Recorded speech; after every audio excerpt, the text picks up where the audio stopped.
Assalamu alaikum jama'a, barkanmu da wannan lokacin, da fatan ana cikin ƙoshin lafiya. So kamar yadda muka saba gabatar da program na JavaScript a wannan tashanmu mai albarka CS Master. Wato a yau ma mun kawo muku wata sabuwar darasi kamar haka. Muna da a wannan darasin za mu koyar da data types da kuma operators. So da farko me ake nufi da data types? Wato idan aka ce data type, wato ire-iren values ko kuma ire-iren data da variable zai riƙe. Me ake nufi da wannan? Alal misali, bari mu shiga cikin folder mu, sai mu buɗe file namu. In mun zo kan file namu mu yi right click kamar haka, mu yi right click, sai mu zo open with, mu buɗe file namu a notepad. So yanzu alal misali bari mu goge wannan code ɗin da muka yi a tutorial namu na baya, bari mu goge. Alal misali, ga misalin data type.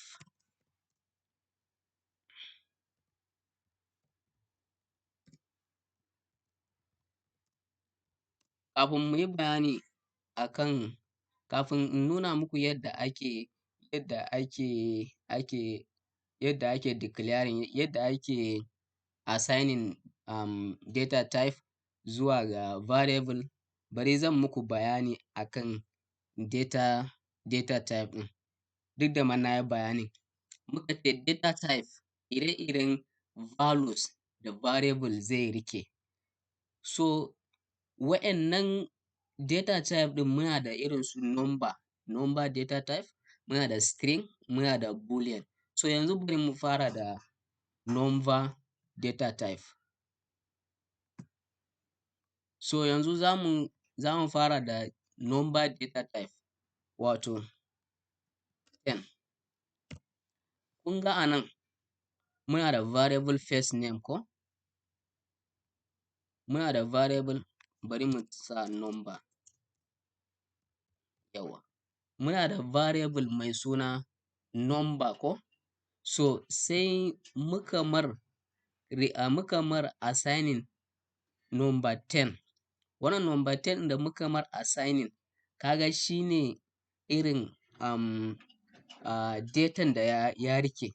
So wannan datan da ya riƙe ɗin yana ƙarƙashin wani data type yake? Yana ƙarƙashin number data type. So na biyu kuma muna da string.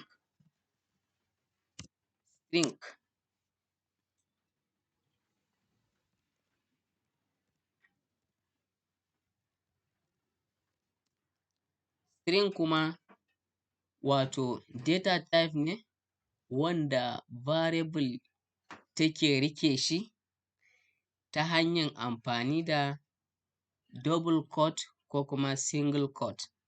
Duk wani rubutu, duk wani value da aka sanya shi cikin double quote ko single quote yana ƙarƙashin string data type.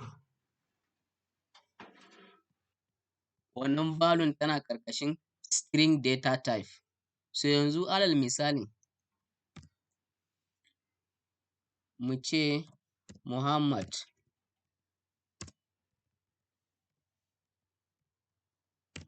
Kun ga wannan value ne, kuma value first name variable ne ta riƙe shi, kuma string data type ne. So yanzu mun ga yadda ake declaring number data type da kuma string data type. Na uku muna da boolean. Wato boolean daga cikin bayanai, daga cikin values da variable take riƙewa, akwai true or false. Wannan true or false ɗin shi ake nufi da boolean data type. Ba alal misali A is active, sai mu mara assigning true. Kun ga wannan value ɗin yana under boolean data type. Ko kuma mu ce false, ko kuma mu ce false, true or false duka suna values ne wa'yanda suke under I mean under suna under boolean data type. True or false they are under boolean data type. So a taƙaice mun yi bayani akan data type. So yanzu a gurguje za mu shiga bayani akan operators. Me ake nufi da operators? Wato idan aka ce operators ana nufin symbol ce wanda take yin wani aiki. Wato operators a JavaScript sun kasu zuwa gida huɗu. Muna da arithmetic operators, muna da assignment operators, muna da comparison operators, muna da logical ko kuma boolean operators. Za mu ɗauki one by one kowanne za mu yi bayani a kai. Na farko muka ce arithmetic operators. Wato arithmetic operators muka ce idan muka ce arithmetic operators muna nufin symbol ce wanda zai lissafa mana wani zai mana mathematical operation. Zai mana lissafin mathematics. Alal misali bari mu ce variable namu number one ba, bari mu ba shi 10. Sai mu zo variable namu na biyu mu ba shi number two, sai shi ma mu ce 10. So a nan kun ga muna da variable guda biyu. So idan muna so mu samo sakamakon lissafin wa'yannan variable ɗin guda biyu, muna so mu samo sakamakonsu. So za mu yi amfani da arithmetic operators. Shi ne za mu ce document dot write sai mu ce number one plus mu ce number two, mu ce number two. Kun ga idan muka yi running wannan program ɗin za mu samo abun nan 20 kenan. 10 plus 10 20 ne. Bari mu yi saving ɗin file namu, mu je mu buɗe shi, mu zo kan file namu, mu yi right click, sai mu zo open with, mu buɗe a browser mu ga, bari mu jira mu ga sakamakon.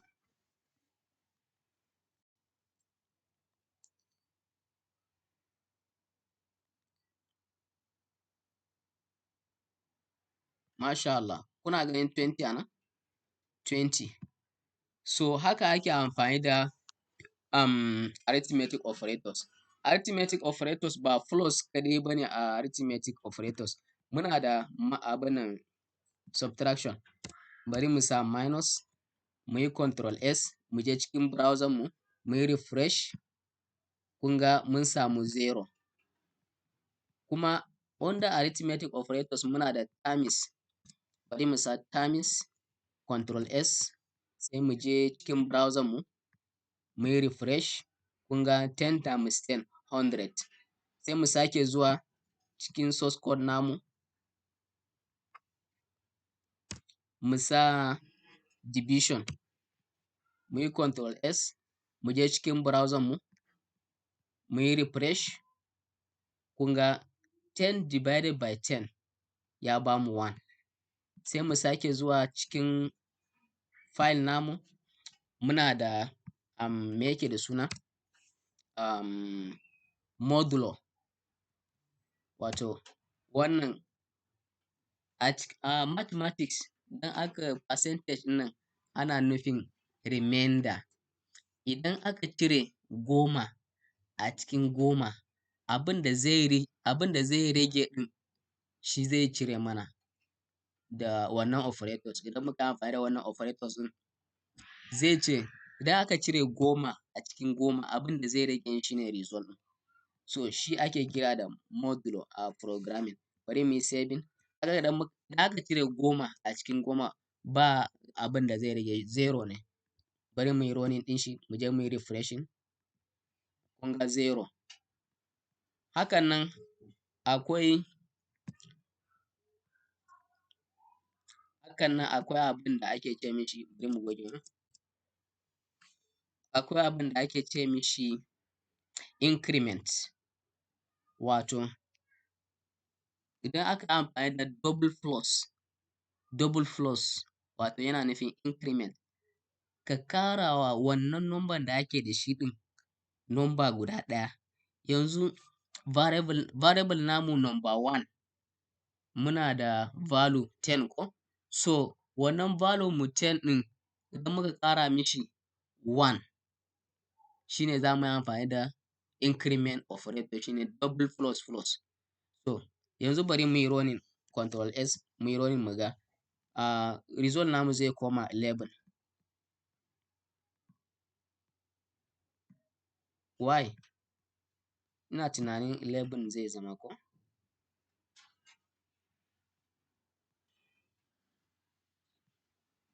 So ina tunanin bari mu cire a nan. Mu zo mu wannan ɗin shi.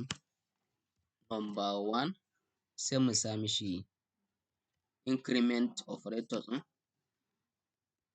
Mu yi saving. Mu je mu yi refresh a browser mu ga. Masha Allah. Yanzu an gani ko? Result ɗin ya koma 11. So haka ake amfani da arithmetic operators. Hakan nan muna da abin da ake ce mishi akwai increment, akwai decrement. Wato decrement shi kuma zai rage number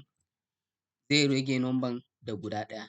Yanzu variable namu number one, muna da value 10 ko? So idan muka sa mishi decrement operator, wato zai rage number da ɗaya, wato sai ya koma 9 kenan. Bari mu je mu yi refresh na browser mu ga. So kun gani? So haka ake amfani da arithmetic operators. Yanzu mun gama da arithmetic operators, direct za mu shiga assignment operators. Wato me ake nufi da assignment operators? Assignment operators symbol ne wanda ake amfani da shi wajen naɗawa wani variable value.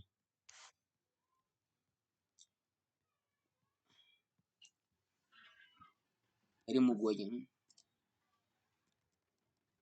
Muka ce assignment operators symbol ce wanda ake amfani da shi wajen naɗawa wani variable value.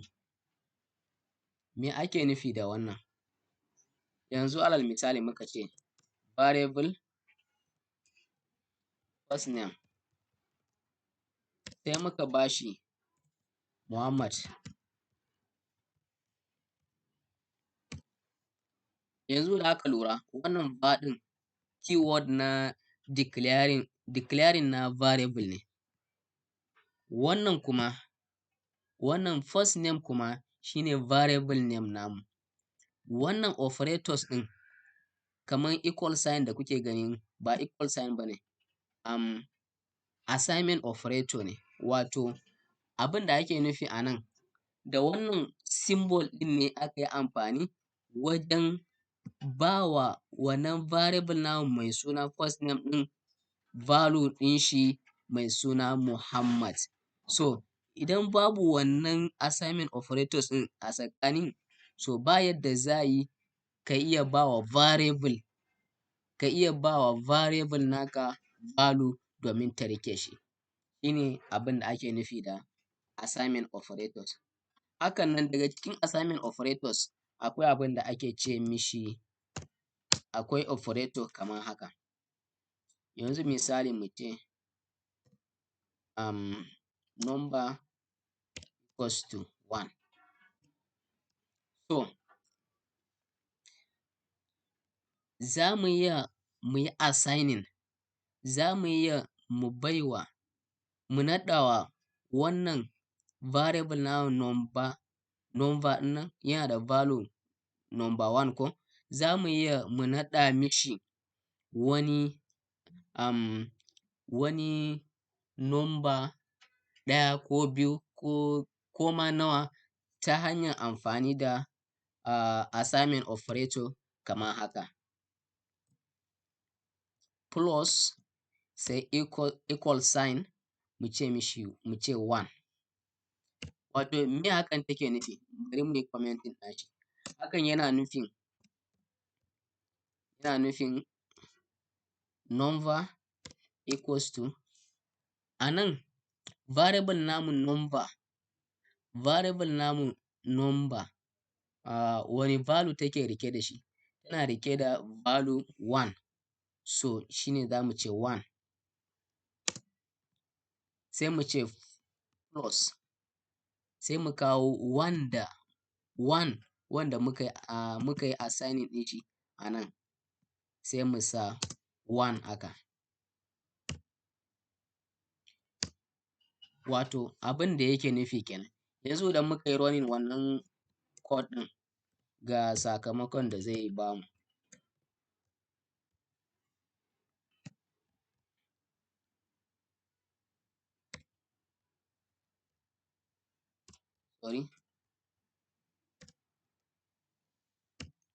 Mu yi control S mu yi saving ɗin aikinmu, sai mu je cikin browser mu yi refresh. Number zai zama 2. Kun gani? So haka ake amfani da assignment operators. Ba za mu tsawaita assignment operators ba don sabida abubuwan da za mu koyar suna da yawa, kuma assignment operators idan kana so ka fahimci assignment operators, sai ka mun magana ta WhatsApp, zan maka bayani dalla-dalla. Kamar yadda muka saba bayar da number mu 08149715017, 08149715017. Sai ka mun bayani ta WhatsApp, sai ni kuma in maka bayani dalla-dalla. So abu na gaba za mu shiga comparison operators. Wato comparison operators, me ake nufi da comparison operators? Wato symbol ne wanda yake kwatanta abubuwa guda biyu. Symbol ne wanda yake kwatanta abubuwa guda biyu. Symbol ne wanda yake comparing abu guda biyu. Alal misali bari mu ce variable, bari mu yi declaring variable, bari mu ce number 1, mu ce 10 variable, number 2 sai mu ce 100. So ya za ka yi ka kwatanta wa'annan ka yi comparing nambobin nan guda biyu? Ka ce in ma ka ce wa'annan nambobin guda biyu daidai suke, ko ɗaya ta fi ɗaya, ko ɗaya ba ta kai ɗaya ba, shine za ka yi amfani da comparison operators. Alal misali bari mu ce document write sai mu ce number 1. Wato idan muna so mu ce variable namu number 1 da variable namu number 2 daidai suke, wato equal sign a programming ba equal guda ɗaya ba ne. So biyu za ka sa equal sign. So yanzu muna so mu ce variable namu da take rike da value 10, kuma variable namu da take rike da value 100 daidai suke. So bari mu ce haka. Idan muka yi running wannan program ɗin, zai cire mana false, domin maganan ba haka ba ne. Ai variable namu number 1 10 muke da shi, variable namu number 2 100 muke da shi. Kun ga 10 da 100 bayan da za yi ka ce wai nombobi guda biyun nan daidai suke. Sai mu yi saving control S mu shiga cikin browser mu yi refresh mu ga result ɗin. Ana gani mun samu false. So haka ake amfani da comparison operators. A comparison operators akwai greater than, akwai greater than wannan sign ɗin kenan. Control S sai mu shiga cikin browser mu yi refresh. Again false, domin ba yadda za a yi ka ce 10 ta girmi 100. So muna da less than, muna da less than kamar haka. So mu yi control S mu yi saving ɗin aikinmu, mu shiga cikin browser mu yi refresh. Kun ga true, ya cire mana true. Me yasa? Sabida 10 bata kai 100 ba. So kaga anan zai cire mana true.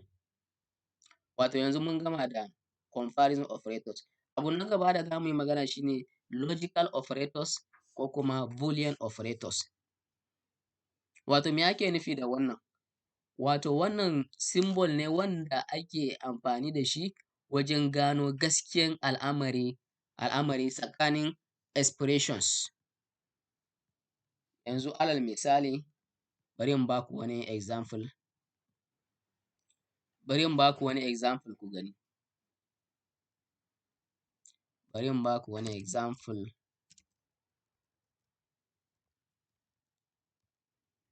Wato under logical operators ko boolean operators muna da akwai and, akwai or, akwai not. Bari mu ɗauki and, example na and mu gani. Yanzu misali a ce 2, afwan 4, bari mu ce 4 greater than 2. Sai kuma wannan ya kamata a ce ya zamanto variable ne. Bari mu ce expression. Bari mu ce expression. Sai mu ce 4 greater than 2. Sai mu ce and 10 less than 15. So kun ga anan muna so mu gano gaskiyan al'amari tsakanin wa'annan expression guda biyu ɗin. Muka ce 4 ta girmi 2. Eh haka ne. 4 ya girmi 2. Haka ne. Kuma 10 bata kai 15 ba. Kun ga anan expression ɗin duka biyu gaskiya ne. So idan muka yi running zai bamu idan muka yi running bari mu sa expression.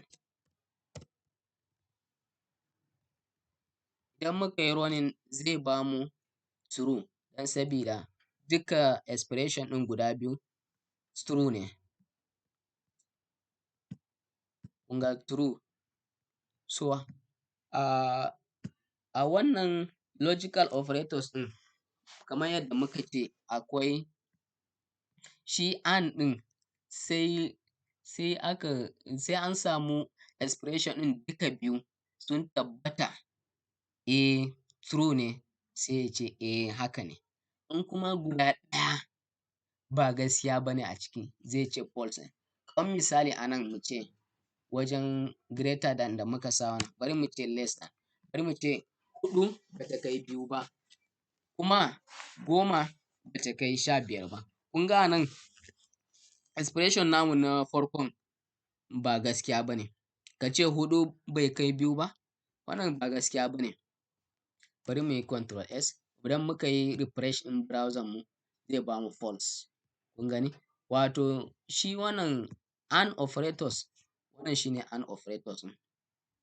Shi wato yana duba gaskiyan al'amari tsakanin expression guda biyu. Idan expression guda biyun duka sun tabbata gaskiya ne Amma duk lokacin da aka samu expression guda ɗaya ya tabbata gaskiya, ɗaya kuma ba gaskiya ba, so ba yadda za a yi ya cire maka true a browser, sai dai ya cire maka false. Sannan muna da O operator. Ga O ɗin, O, yawa. Wannan shi ne O. Shi O operator kuma ba ruwansa da ba ruwansa da dole sai expression ɗin guda biyu sun tabbata, shi ba ruwan shi. Idan ya samu expression guda ɗaya ya tabbata gaskiya, ɗayan ba gaskiya ba ma, shi zai cire maka true.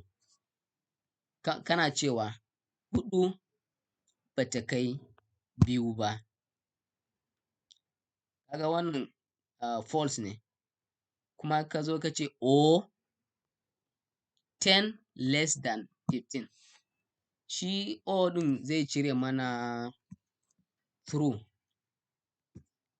Don sabida shi idan aka samo expression guda ɗaya is evaluated to true, so shi ba ruwan shi da wanda ya yi evaluated to false ɗin, yana considering da wanda wanda wanda expression ɗin shi ya tabbata true ɗin ne yake considering, ba ruwan shi da wanda expression da bai yi evaluated to false ɗin, ba ruwan shi. So wannan takaitaccen explanation ne akan bayani ne akan data type da kuma operators. Da fatan an gane kuma an fahimta kuma an ji daɗin tutorial ɗin. So idan akwai wata damuwa ko wani problem sai a tuntuɓe mu. Kafin haka ina so kowa ya je ya sauke Solo Learn a wayan shi. Solo Learn wata makaranta ce na yanar gizo wanda a ciki suna ba da courses free, za ka shiga courses free, za ka shiga ka yi offering. Akwai HTML, CSS, JavaScript, kowane language, kusan kowane language akwai a ciki. So in ka je ka sauke wannan application ɗin, ka yi sign up, ka fara offering courses ɗin da kake so, so za ka iya ɗaukan da farko CSS, HTML, CSS sai ka zo JavaScript, ko kuma za ka iya ɗaukan JavaScript ɗin ma a karon farko. So a cikin karatunka a wannan app ɗin na Solo Learn ɗin, duk inda ka zo ka maƙale ka samu wani problem, za ka iya ka tuntuɓe mu, ka yi screenshot wannan wajen, ka tuntuɓe mu da wannan number, sai mu kuma mu ma solving out na wannan problem ɗin. Ka tuntuɓe mu da wannan number 08149715017, 081497150,